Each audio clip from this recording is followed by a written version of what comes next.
I'm financial expert and New York Times bestselling author Nicole Lapin. And I'm Magnifi, the AI assistant that powers the Magnifi app. And we are your money assistants. On the show, we help people overcome financial setbacks and meet their money goals. So here's what we're gonna do. First, you'll hear me talk to a guest about their relationship with money and their financial dreams. And then I'll provide a personalized game plan developed by the most cutting-edge financial technology. If you want us to be your financial assistants, listen to the end of the episode to hear how. Until then, this is who we'll be assisting today.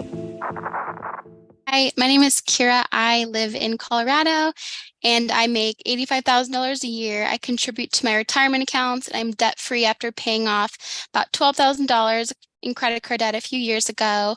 My money goal is I want to understand whether I'm on track for retirement or not. So Kira, we're going to put the money assistant to work very soon, but we can't start there. Let's start with your story and how money has played a role in that story. So I'd love to do a little word association game to kick us off. I'm going to say a word and then you tell me the first word that pops into your head. Okay. Retirement. Achievable, but a little scary. Debt. Past. Investing. Curiosity. Savings. Great. Yay. Money. Good. How do we get you from good to great with money?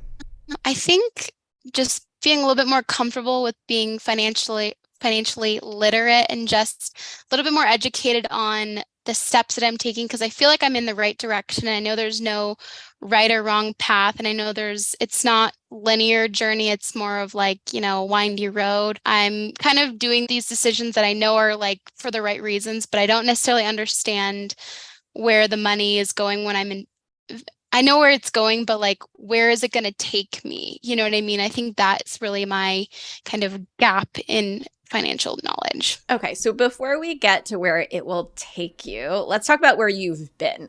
When did you really start to think about money or the value of a dollar? Like childhood, what was that like when you started going to college and after? I really started thinking about money. Obviously, I got my first job when I was like 16 or 17. At the time, I didn't really have any financial responsibilities other than maybe like paying for my phone bill or like, if I wanted to go buy makeup or food or things like that.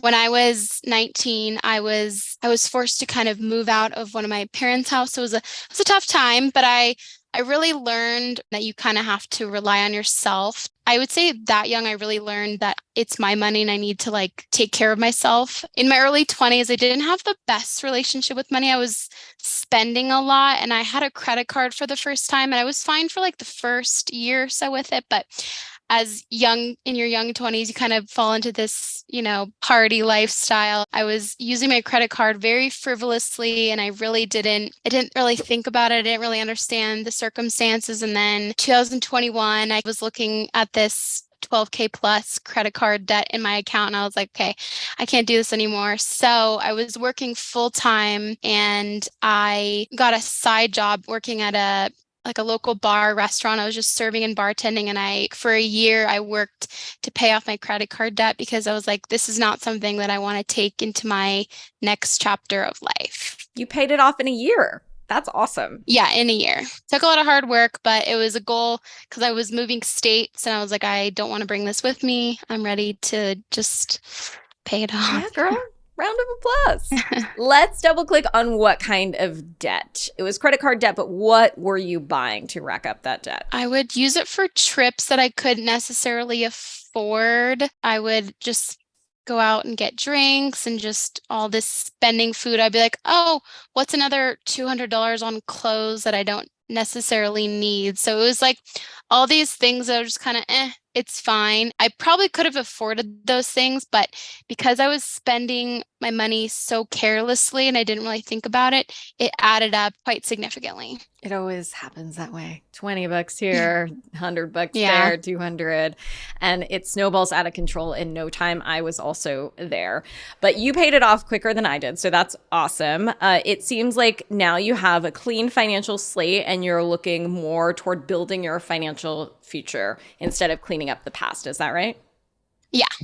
So let's look closer at your financial picture. You're making $85K a year. You say you're contributing to retirement. How much are you contributing and what kind of retirement accounts do you have right now? So I have a 401k with my current company. That's a software company based in California. They match 3%. So I put away 3% of my paycheck just because if they're not matching it, my idea is I can put it in my Roth IRA investment account. So I put about 5 to 10% of my paycheck outside of the 401k into my Roth IRA. And then I've been using just one of those mutual funds. I think it's where there's like a bunch of funds in one where they kind of spread out the investments. I think that's what it's called. That could very well be. Yes. So mutual funds are like a basket of a bunch of different investments, or there's like ETFs that are kind of the same thing. But maybe you're talking about the overall brokerage that you have it in, like Vanguard or Fidelity. I use Fidelity, and I think the technical term is Fidelity Blue Chip. So it's basically just a fund where they're investing all these into different kinds of in different companies, excuse me. Yeah. So it's awesome that you have two and that you've already diversified and not put all your eggs in one retirement basket. All right. So the numbers are a little complicated between the pre-tax 401k stuff and then the post-tax Roth stuff and then the match. But for easy math, let's just say that there's a total contribution of $11,600 a year. Right? Which is awesome. So to go from 5 figures of debt to 5 figures of retirement contributions, Kira, can we just like say something nice about that?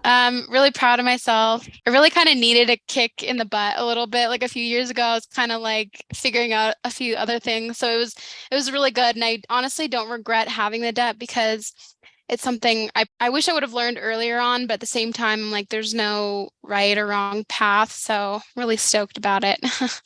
All right, let's bring in your money assistant and make a game plan. Ready? Yep.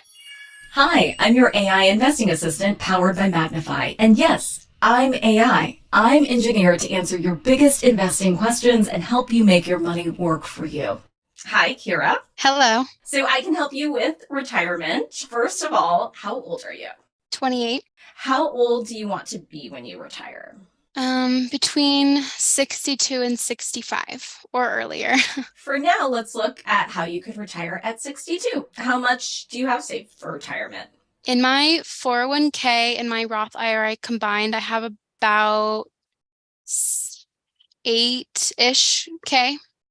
So you make $85,000 a year. You contribute $11,600 a year to retirement. Based on your income now and retiring at 62, my recommendation is having $1.3 million invested by the time you retire. So my projection indicates that your chance of achieving your retirement goal of $1.3 million is 49%, with your initial investment of $8K and a continual contribution annually of $11,600. It's unlikely that you'll be able to reach your goal by 62, but to improve your chances, I'd recommend increasing your contribution amount, considering an aggressive investing style, and or increasing your retirement age. Do you want to take a look at how those changes might affect the outcome? Yes, please. So if you increase your monthly retirement investment to $16,348, you'll have a 75% chance of hitting $1.3 million in retirement. If that doesn't sound feasible, you could adjust your retirement age from 62 to 66. If you do that, I'd recommend having $1 million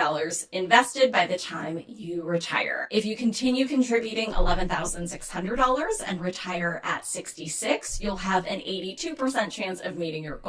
But if you're set on retiring at 62 and contributing $11,600, do you want me to make a portfolio for you that increases your odds? Yes. So here's an option for a portfolio for your investing goals. A portfolio that has 65% in SPY, which is a fund that tracks the S&P 500, 30% in IEFA, and 5% in IEMG. SPY is a fund that tracks the stock market and has yielded over 66% over the last 5 years. IEFA is a fund that gives you exposure to the international markets. IEFA aims to track the investment results of an index composited of large, mid, and small capitalization developed market equities, excluding the United States and Canada. That's yielded over 19% over the last 5 years. IEMG is a fund that gives you exposure to emerging markets and has yielded over 5% in the last 5 years. So it sounds totally like alphabet soup, and this jargon gets me every time because it's like a nesting doll of jargon in the financial world. Like once you think you've figured out one set of acronyms, there's more and more and more. So anything there that needs decoding. Is there a dictionary of all those types of funds? I know you listed off quite a few. I think that would really be most beneficial to me because I understand maybe the functionality of them, but maybe like a glossary of like what's what would be really beneficial. Yeah. So if you take those ticker symbols, and so when you hear, I talk about this a lot, invest in an index fund, you can't just put into your brokerage account or Fidelity or wherever you have your money, index fund, and like put $5,000 in there. You have to have a particular ticker symbol. So SPY or VOO, those are just ticker symbols that are common index funds that track the S&P 500. So these other ticker symbols, all you have to do is type that into any website or app that offers stock information like CNBC, Yahoo Finance, or the Magnifi app. And it will tell you the stats behind what that fund does, what it tracks, what the history is, stuff like that. So basically what this is saying is have a bunch of money in like a broad index that tracks the market, have a little bit of money in some more risky stuff. And of that little bit of money in risky stuff, have some of it in international investments and have some of it in emerging market investments. And so emerging markets are like smaller countries and, a little bit more risky than investing in like US based companies. Okay. How does that sound? Yeah, that sounds perfect. Really? How does it make you feel? Good. I already feel more educated. I'm so glad. I mean, the thing is that a lot of people do right by their future selves by putting money into retirement, especially when there's a match, like in your case. But I have seen far too many people not actually make the allocations once that money is in there. So you can't just put money into a Roth IRA or put money into your 401k. You have to make the allocations for what that money is going to do. So going into that portal at least once a year, keeping an eye on it, changing the asset allocations depending on your goals is really important. Like having like a yearly check-in or bi-yearly check-in. I love a good calendar invite. Maybe we can set one up for you. My favorite. Girl after my own heart. And I know it's hard to face the music, but you're doing awesome. And it sounds like this has just become a process that you're more and more comfortable with as you continue to like tackle debt head on and start to look closely at your retirement and educate yourself.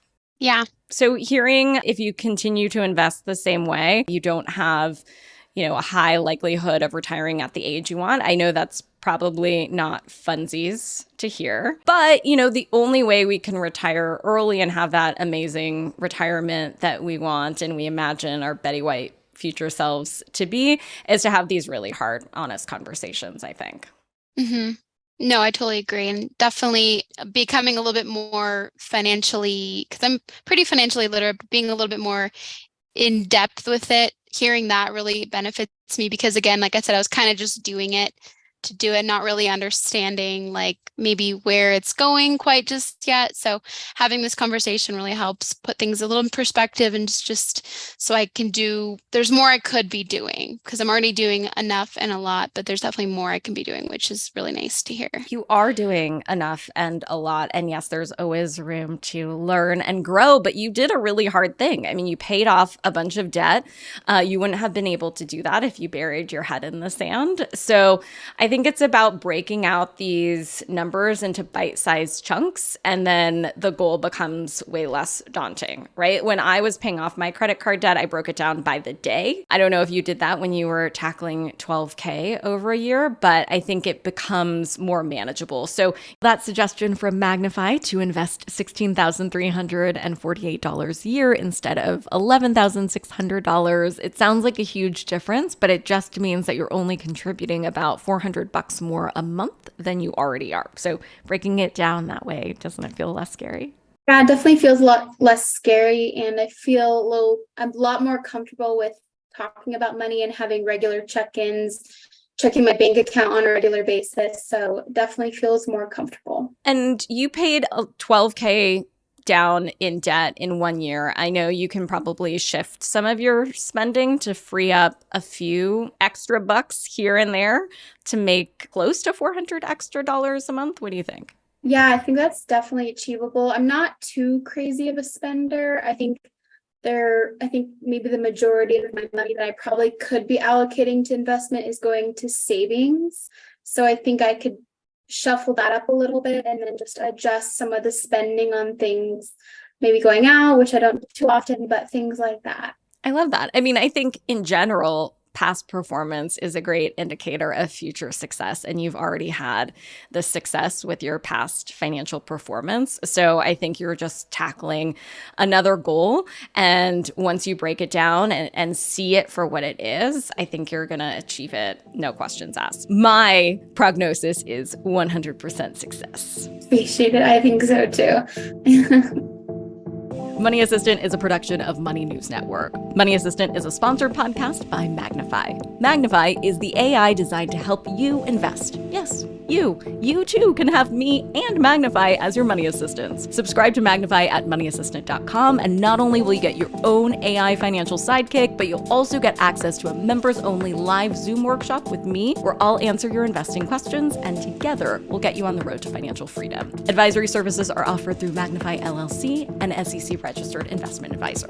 Mutual funds and exchange-traded funds, ETFs, are sold by Perspective. Please consider the investment objectives, risks, changes, and expenses carefully before investing. The Perspective, which contains this and other information about the investment company, can be obtained by the fund company or your financial professional. Be sure to read the Perspective very carefully before you decide whether to invest. This is a sponsored podcast paid for by Magnifi LLC. I'm a client of Magnifi LLC, so this should be considered an endorsement or testimonial. Magnifi LLC is a client of Money News Network LLC, so I do have an incentive to promote this client. The testimonials provided may not represent the experience of other clients and are not a guarantee of future performance or success. Opinions expressed in this program do not necessarily reflect those of Magnifi LLC. The topics discussed and opinions given are not intended to address the specific needs of any listener. Magnifi LLC does not offer legal or tax advice. Listeners are encouraged to discuss their financial needs with the appropriate professional regarding your individual circumstance.